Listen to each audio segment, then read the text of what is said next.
unidentified flying object sightings during 2011 has increased, compared with past years. All type of objects with different sizes and shapes has appeared around the Earth, and many still remain a mystery. But not only strange objects has been seen from our planet. Thanks to high-tech space observatories, many unknown objects has been observed, and explanations, given by the authorities, are not convincing at all. Myself, after long periods of observation, has been a witness of different sightings. During day or night, unidentified flying objects are around us. Ufology is not my field. I know they are here, and I don't need to have proofs. But contact, that's my goal. They want us to know them, and understand them. There is one type of UFO that I'm interested in. Spheres UFO. Many people call them orbs. I prefer call them spheres. I think that these spheres are intelligent energy spheres. This video is about my experience with intelligent spheres.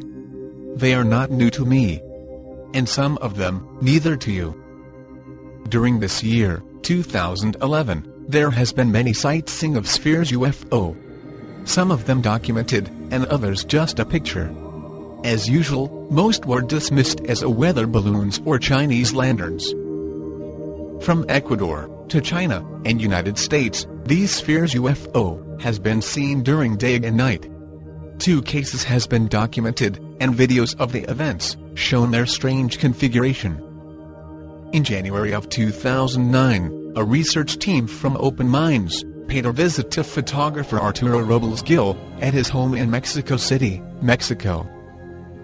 Robles had been documenting mysterious objects in the sky with some frequency, and Open Minds hoped to capture closer, higher quality photos of these UFOs above Mexico City.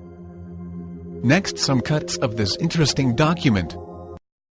This high-powered camera kit included a Nikon D3X, Nikon's flagship 24.5 megapixel DSLR camera, and a Sigma Ultra Telephoto zoom lens, the largest high-speed zoom lens available. At the time of this trip, this premier lens was one of only 2 existing in the United States.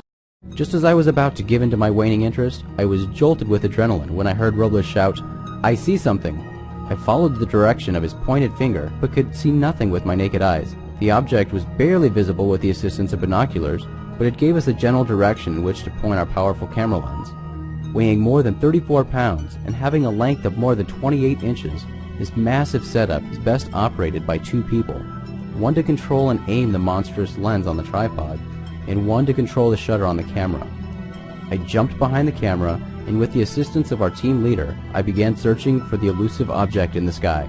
Once I had successfully spotted the sky object in the camera, I focused the lens and began snapping photos. I had trouble remaining focused on the task of capturing as many images as possible because I was so amazed at what I was observing on the camera's 3-inch super density LCD monitor.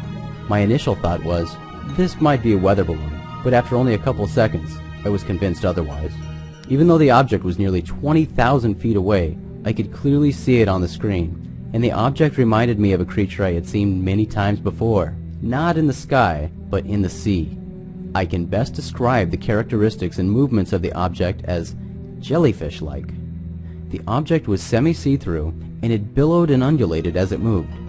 I believed I was watching a living creature, not a balloon or a rigid mechanical craft. The translucent object was swimming through the blue sky, changing both shape and color as it moved. Yes, it is possible that the yellow and white pulsing colors were simply the sun's rays reflecting off this object, but the colors also gradually morphed into red, green, and blue. The creature was spherical with a fiery glowing tail. The characteristics of this tail and the billowing of the sphere made the object even less likely to be a balloon. The sphere portion of the creature appeared to have veins or some sort of cranial membrane, adding to its biologic appearance. Less than 2 minutes later, the creature slowly disappeared from sight. The once translucent object became completely transparent and vanished. The next documented sighting of spheres UFOs happened on December 23, 2011. The Russia UFOs. Although This event has been presented as Russian Soyuz rocket failure. I will analyze the facts that prove they are spheres UFO.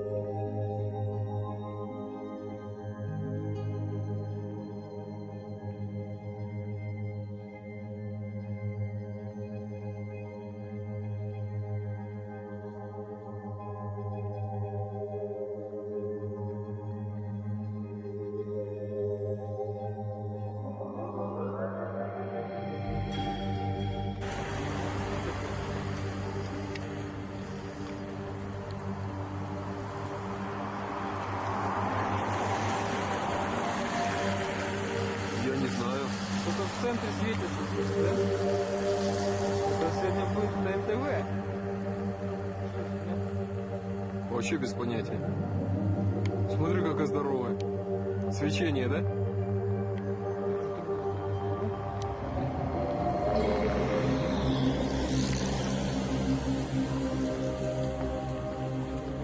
Ты смотри, ярче, в смысле, круг больше, больше, больше. Ну, а поближе сделать, поближе. Да нифига не получается. Непонятно.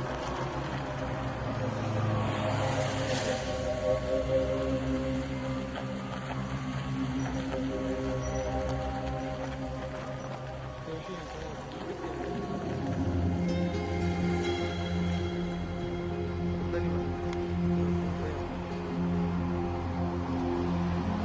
Ну, что-то запустили, да? Вот?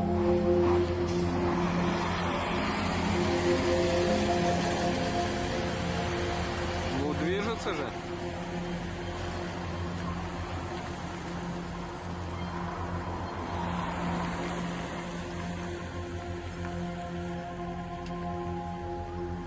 Только прям маленький. Ага. Не моргает ведь. А вот и НЛО летит. Наконец-то я его снял на камеру.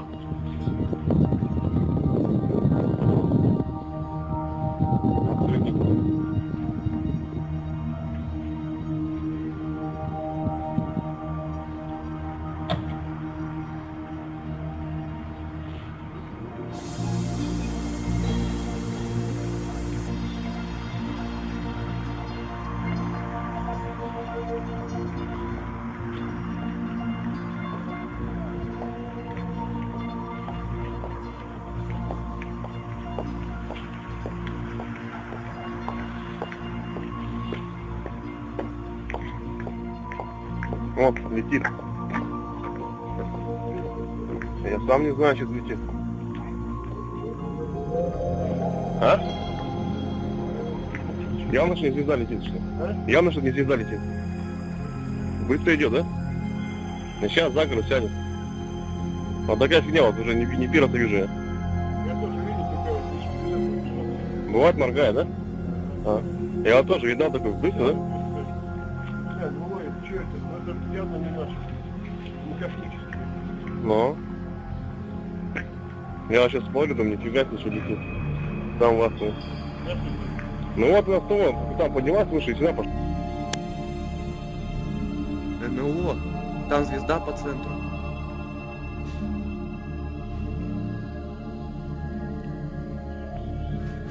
Приблизь, Владик.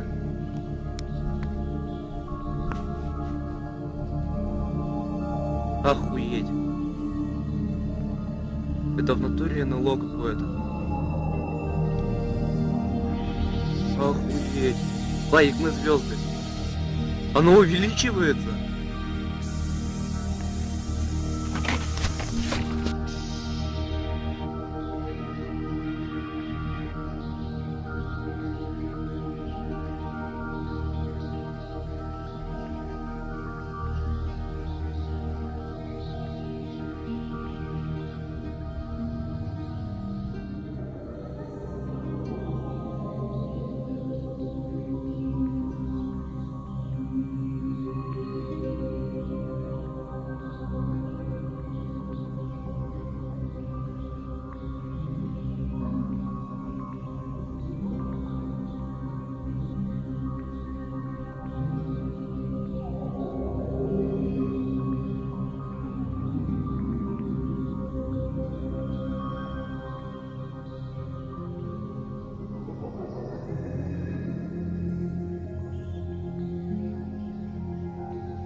Let's analyze this information.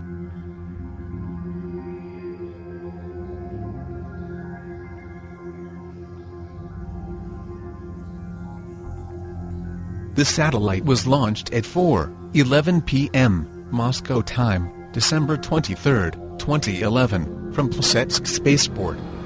The engine of the 3D stage of the Soyuz 2.1B carrier rocket failed at T+421 seconds. The remnants of the spacecraft were expected to crash near Tobolsk in the Tumen region of Russia. Fragments of the spacecraft were found near Ordynsk in Novosibirsk region. The first conclusive fact is the launch time. The rocket was launched at 16:08 Moscow time. The communication lasted for 427 seconds. That's 7.1 minutes. So the rocket failed at 16:15 Moscow time. The Sphere UFO record time was reported at 18:06 Moscow time. That is 2 hours after the rocket launch. The second fact are the locations.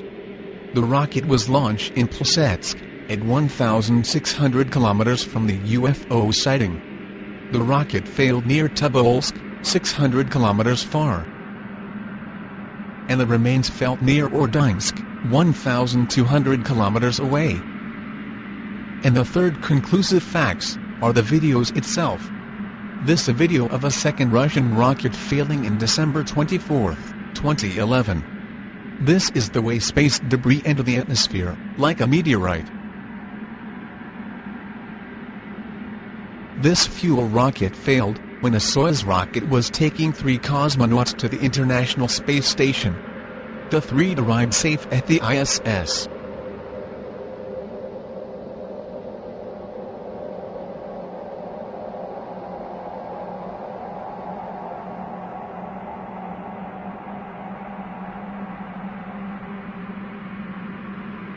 Based on these facts, I accept the Russian UFO as Sphere UFO.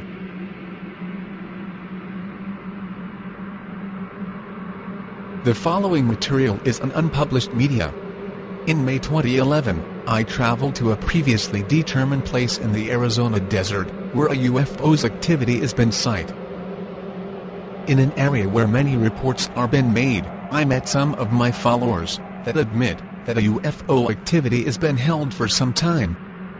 Just few minutes after my arrival, I noticed that something was in the surroundings.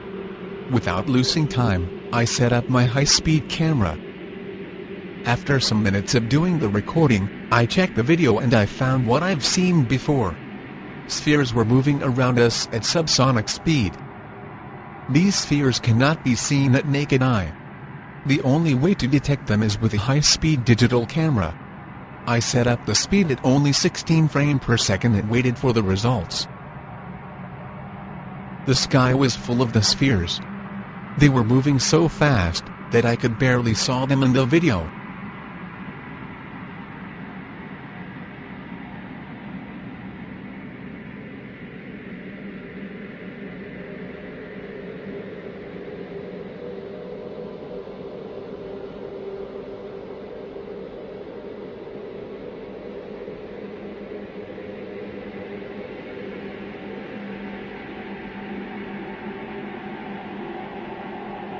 They were different sizes, but the most incredible was a strange artifact moving from time to time.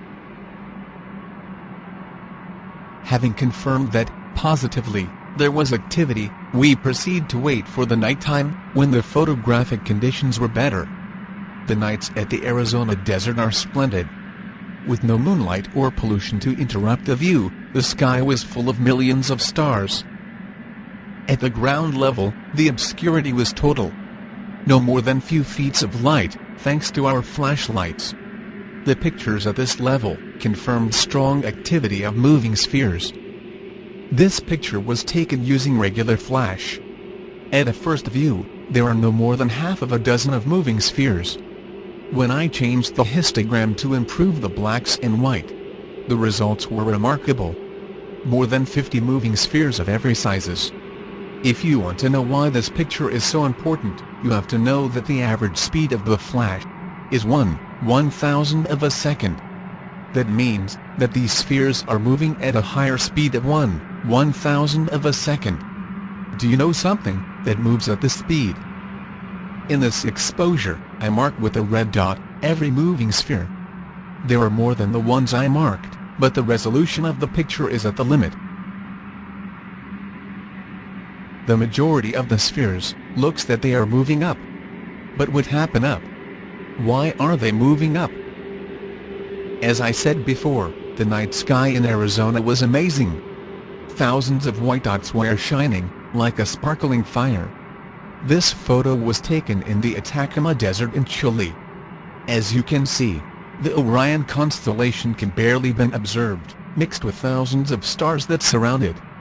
This was exactly the same situation in Arizona.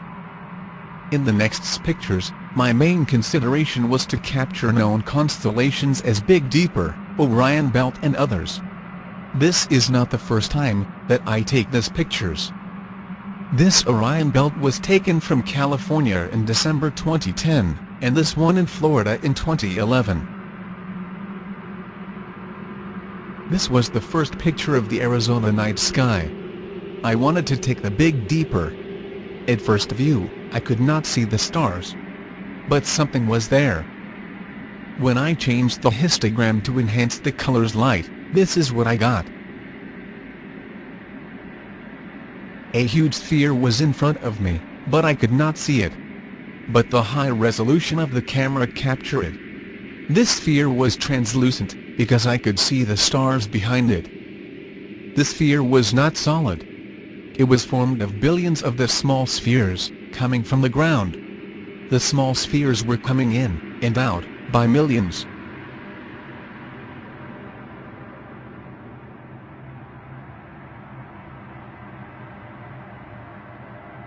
The sphere was moving, as in another picture was not in front of me.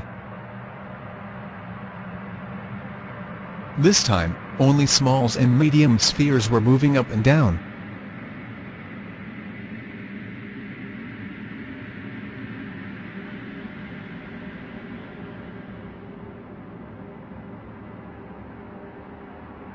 One more time, the sphere appeared, and this time was located far from me. This picture clearly shows the sphere moving, and the small spheres going toward it.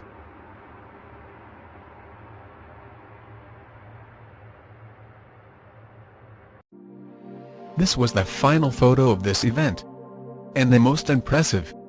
Again, I didn't see nothing until I changed the histogram. Note the time stamped in the photo. 5:50 a.m. The same time as the previous. In the previous photo, the sphere was moving. But moving where? Here is the answer. Moving toward me. Now the sphere is located right on top of me, and less than 1/10 of its size is shown. Here I noticed what it looks like another sphere approaching, or in the background, and billions of the small ones, moving, in, and, out.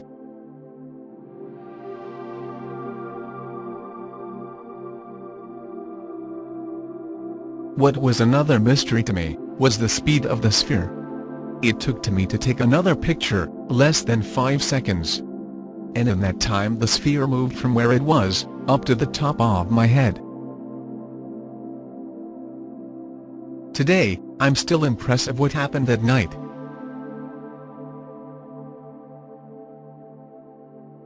Was this just an optical illusion?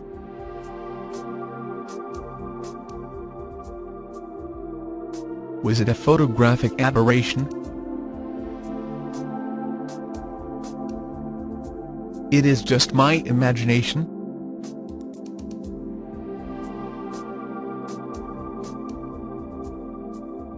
Or was it a real, extraterrestrial contact? My friends, who invited me that night, stated that they established some type of contact with them. I did not have any special state of mind that night. And I did not confirm they believed. One thing I know. They are out there. And they want us to contact. Maybe in my next trip, in 2012, I will have the answers.